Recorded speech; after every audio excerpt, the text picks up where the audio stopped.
Welcome Top Pro, it's Coach Carol Mazer with today's Action Hour coaching topic, which is the qualifying interview.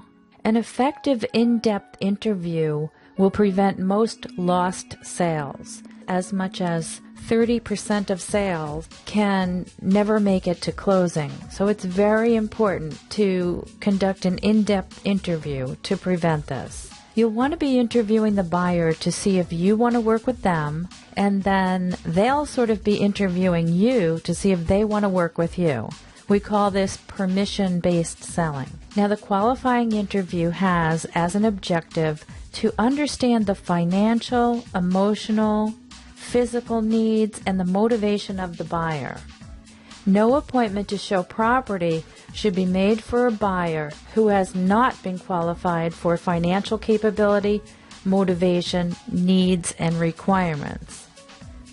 A buyer can be very disappointed if they find a home after looking for months with you, they put an offer on, they make mortgage application, and they spend all this money just to find out that they can't afford the house.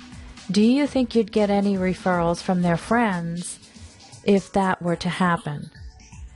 So please be very diligent about qualifying so that you can do a public service for your customers.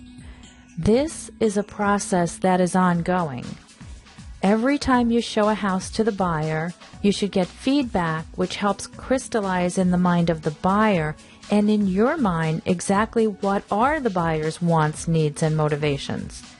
If you decided you wanted a Rolls Royce, but then you went and looked at the Rolls Royce and realized that the price of a Rolls Royce is way out of your price range, then you might decide to go with a Mercedes or a BMW or whatever. It's important that after they look at the home and see possibly that, oh, I thought I could get a lot more home for this price, they may need to up the price to get what they want. And if you're still stuck back there showing them items that they no longer want, they're going to choose another realtor. So be sure to interview them every single time after the end of the day, or even after they look at each home, to see if they have changed their wants and their needs and their motivation. Remember, all of the information learned during this qualifying process is confidential and should not be discussed with anyone except your manager, the loan originator, and the buyer's attorney or closing agent.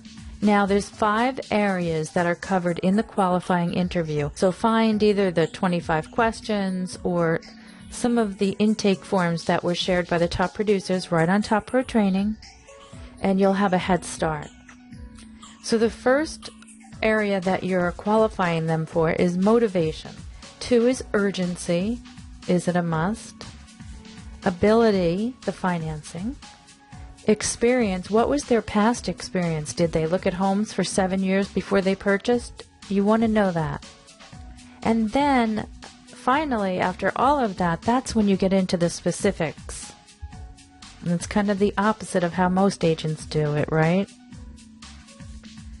So let's talk about price range.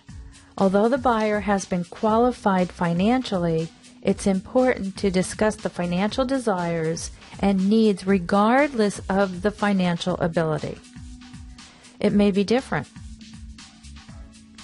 At the conclusion of the discussion, mention that even though there may be a substantial inventory of homes, there will be very few that meet all of the needs, let alone all the desires.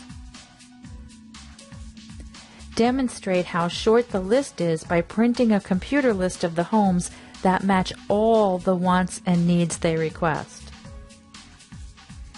The more specific the dream, the harder it is to find the right home for them. Encourage the buyer to be open-minded unless he or she has bought and sold many homes and know exactly what they want.